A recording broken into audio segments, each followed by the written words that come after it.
Imagine such a huge kingdom.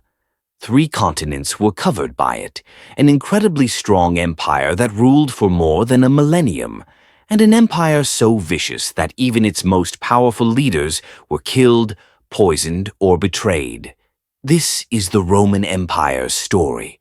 Slow build-up with visuals of Roman ruins and statues. We're going to discover today how the most fabled empire in history came to be. We will meet world-changing emperors such as Augustus, Nero, Trajan, Hadrian, Marcus Aurelius, and Constantine, and we will examine the brutal conflicts, opulent structures, and sinister secrets that characterized their reign. This is the actual Game of Thrones, not just history. In 27 BCE, Julius Caesar's adoptive son Octavian became the first emperor of the Roman Empire after defeating all of his rivals. He adopted the name Caesar. 27 BCE to 14 AD was the reign of Augustus Caesar, brought about peace following years of civil strife. This period is known as the Pax Romana.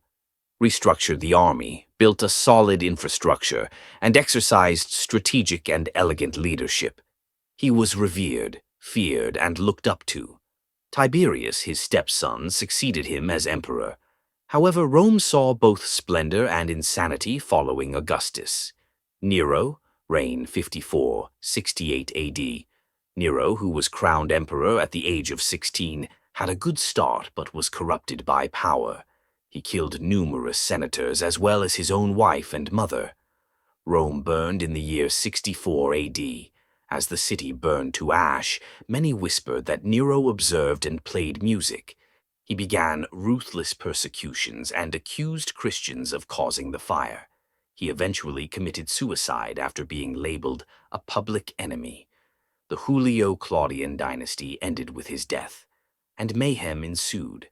Trajan, reign 98 to 117 AD. Then came Trajan, a commander of Spanish descent, who rose to become one of the greatest emperors of Rome. He increased the size of the empire to its largest extent ever by subduing Dacia, present-day Romania, and portions of Mesopotamia. Constructed architectural wonders include Trajan's Market, Trajan's Column, and enormous forums. Brought fame and fortune, and the populace adored him. Hadrian was chosen to be his heir. Hadrian, reign 117 to 138 AD. Hadrian fortified borders instead of capturing them, erecting the fabled Hadrian's Wall in Britain. A connoisseur of philosophy, art, and Greek culture, renowned for traveling the empire as a calm, considerate monarch. He maintained the tradition of stability by adopting Antoninus Pius because he was childless. Marcus Aurelius, reign 161 to 180 AD. A monarch known as the Philosopher King, penned Meditations, a work that is widely cited today. Fought northern Germanic tribes, led with power, humility, and wisdom. But what was his worst error? Designating Commodus, his biological son, as his heir.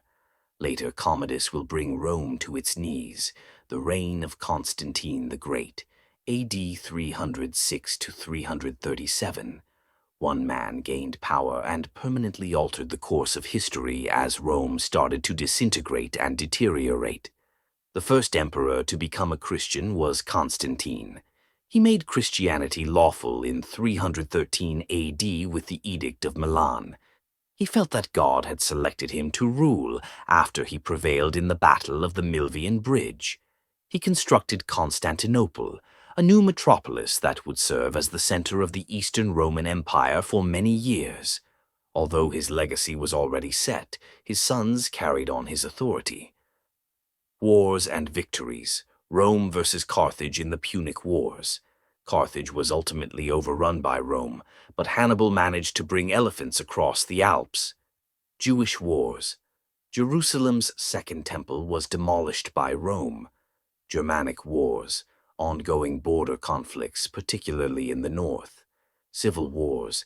Internal power struggles shattered the empire. Rome's worst opponent was frequently itself.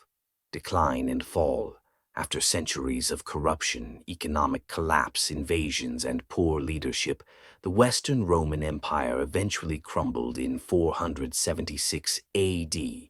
However, the Byzantine Empire, often known as the Eastern Roman Empire, persisted for a further millennium until the Ottomans captured Constantinople in 1453 AD.